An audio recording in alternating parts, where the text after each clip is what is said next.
जानेवारी महिन्याचं current affair आपण इथे बघणार आहोत. तर पहिला प्रश्न आहे, संजय मल्होत्रा कोण आहेत?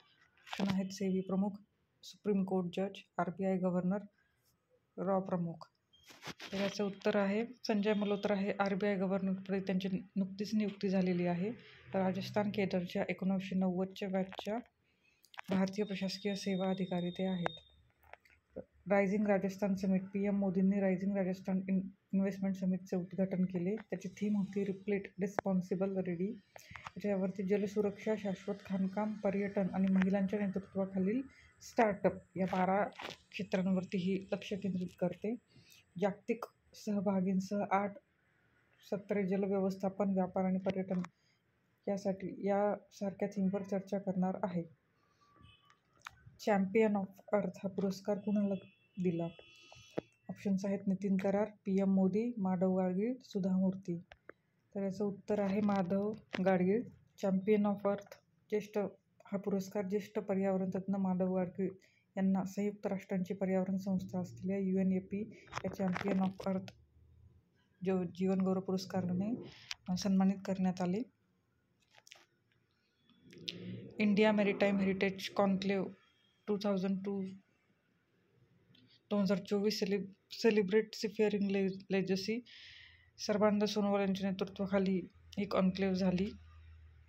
लोथल आणि मुझिरीसारखी प्राचीन जी बंदरे आहेत, सागरी व्यापार मार्ग, बौद्ध धर्म आणि आयुर्वेद यासारख्या तत्त्वज्ञानाचा प्रसार करण्यामध्ये भारताची भूमिका यावर लक्ष केंद्रित केले गेले आहे. जागतिक संस्कृतीवर सागरी वारशाचा प्रभाव तज्ज्ञांनी शोधला. तर कुंबाया स्टोरी, तर हा एक भारतीय चित्रपट आहे आणि त्याला ग्लोबल सस्टेनेबिलिटी अवॉर्डने सन्मानित करण्यात आले आहे. तर हा कशा संदर्भात आहे? हा चित्रपट सामाजिक परिवर्तन आणि टिकाऊपणावर प्रकाश टाकतो. जागतिक स्थिरता समस्यांवर चित्रपटाच्या प्रभावी कथाकथनाला हा पुरस्कार मानतो. प्रयागराज महाकुंभ, संस्कृती मंत्रालय महाकुंभमध्ये भारताचा वारसा दाखवणार आहे. सांस्कृतिक मंत्रालय महाकुंभ दरम्यान प्रयागराज 10.24 एकरांचे सांस्कृतिक कलाग्राम स्थापन करण्यात येणार आहे. 10.24 एकर आणि कलाग्राम हे महत्त्वाचं आहे. 10,000 लोकांची क्षमता असलेला गंगा पंडाल सेलिब्रिटी परफॉर्मन्स आयोजन करेल. तर शहरातील 20 टप्प्यांमध्ये सांस्कृतिक कार्यक्रम सादर केले जातील. ट्रेड वॉच त्रैमासिक कुणाचे आहे? ऑप्शन्स आहेत RBI, सेबी, नीती आयोग आणि SBI. तर ट्रेड वॉच हे आपल्याला सेबीचं वाटू शकतं, पण याचं उत्तर नीती आयोग आहे. नीती आयोगाने ट्रेड वॉच त्रैमासिक प्रकाशन सुरू केले आहे. नीती आयोगाने ट्रेड वॉच हे त्रैमासिक भारतातील व्यापारी घडामोडी आणि संधींचे विश्लेषण करणारे नवीन प्रकाशन यासाठी सुरू केले आहे. पहिल्या आवृत्तीत निर्यातीत संयमित वाढ, उच्च मूल्यांच्या वस्तूंची आयात वाढलेली असताना 5.45% वार्षिक वाढीसह आर्थिक वर्ष 24च्या पहिल्या तिमाहीत भारताच्या व्यापार कामगिरीवर प्रकाश टाकण्यात आला आहे. नीती आयोगाचे CEO आहेत R सुब्रमण्यम आणि उपाध्यक्ष आहेत सुमन बेरी. ई-मॅप पोर्टल कशा संदर्भात आहे? ऑप्शन्स आहेत गव्हर्नमेंट नकाशे, ग्राहक संरक्षण, आरोग्य आणि पर्यटन. तर ई-मॅपवरनं आपल्याला ते गव्हर्नमेंट नकाशे वाटू शकतात, पण हे ग्राहक संरक्षणासाठी आहे. ई-माप MAAP ई-माप पोर्टल. तर ग्राहक व्यवहार विभाग कायदेशीर मेट्रोलॉजी प्रक्रियेचे केंद्रीकरण करण्यासाठी आणि राज्य विभागांना एकीकृत प्रणालीमध्ये समकलित करण्यासाठी राष्ट्रीय कायदेशीर मेट्रोलॉजी पोर्टल विकसित करण्यात आले आहे. पोर्टल व्यवसायांना परवाने मंजुरी नोंदणीसाठी ऑनलाईन अर्ज करण्यास सक्षम करेल, कार्यक्षमता सुधारेल आणि ई-मॅपचे उद्दिष्ट भारतामध्ये पारदर्शकता, अनुपालन, व्यवसाय करणे सुलभ करणे हे आहे. UN कमिशन अंमली पदार्थाच्या अध्यक्षपदी कोणता देश आहे? ऑप्शन्स आहेत भारत, USA, रशिया आणि इस्रायल. तर याचं उत्तर आहे भारत. आणि भारताची पहिल्यांदाच UN कमिशन ऑन अंमली पदार्थ ड्रग्सच्या अध्यक्षपदी नियुक्ती करण्यात आलेली आहे. नार्कोटिक ड्रग्स आयोगाच्या 68व्या सत्राच्या अध्यक्षपदी भारताची निवड करण्यात आलेली आहे. व्हिएन्ना येथील UNमध्ये भारताचे स्थायी प्रतिनिधी शंभू कुमारन यांनी अधिकृतपणे CNDचे अध्यक्षपद स्वीकारले. जागतिक औषध ट्रेडचे निरीक्षण करणे, संतुलित धोरण तयार करणे या राष्ट्रांना पाठिंबा देईल. वायुयान विधान संसदेने वायुयान विधान 2024 पारित केले. भारतीय वायुयान विधेयक 2024 ने 90 वर्ष जुन्या एअरक्राफ्ट कायद्याची जागा घेतली. त्यामुळे विमान वाहतूक व्यवसायात सुलभता वाढेल. वायुयान विधान कशा संदर्भात आहे असा प्रश्न येऊ शकतो. तर विमान वाहतूक सुरक्षा सुलभता या संदर्भात हे आहे. राज्यसभेमध्ये आवाजी मतदानाने मंजूर करण्यात आले.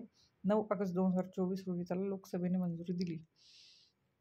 संजय मराठे हे नाव कशा संदर्भात आहे? गायन, नृत्य, लेखक आणि खेळ. तर गायक, संगीतकार होते हे संजय मराठे. यांचं नुकतंच निधन झालेलं आहे. ख्यातनाम शास्त्रीय गायक आणि हार्मोनियम कलाकार पंडित संजय राम मराठे यांचे महाराष्ट्रातील ठाणे शहरातील रुग्णालयात निधन झाल्याचे त्यांच्या कुटुंबियांनी सांगितले. ते 68 वर्षांचे होते.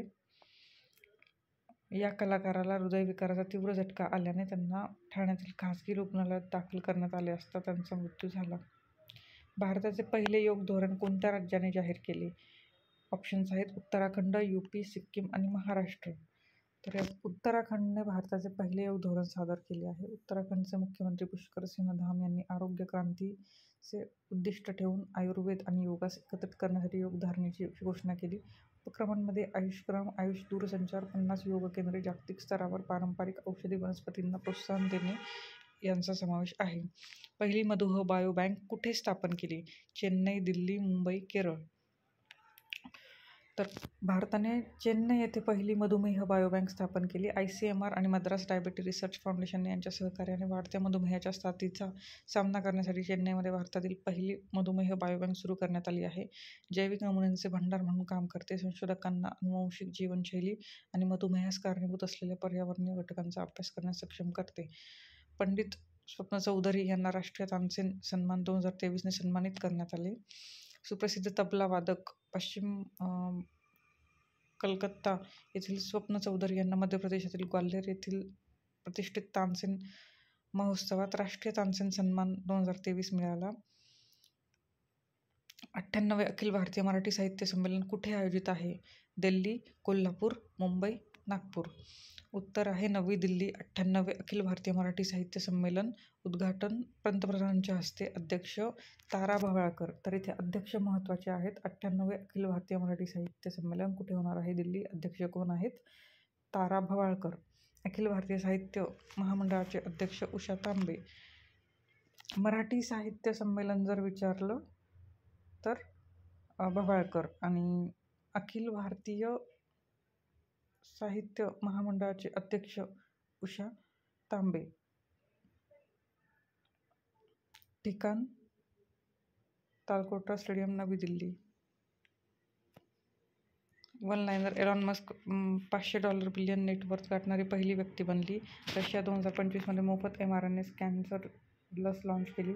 इंडोनेशियातील सेमेरू पर्वताचा उद्रेक. ब्रिटन ऑनलाईन सुरक्षेसाठी प्रथम सराव संहिता लागू केली. इटलीने अर्जेंटिनाच्या राष्ट्राध्यक्ष जेवियर मिले यांना नागरिकत्व दिले. दक्षिण कोरियाच्या क्लायमेट टेकमध्ये 1.9 बिलियन गुंतवणूक करणार आहे. CPTPP मध्ये सामील होणारे ब्रिटन हे युरोपातील पहिले राष्ट्र बनले.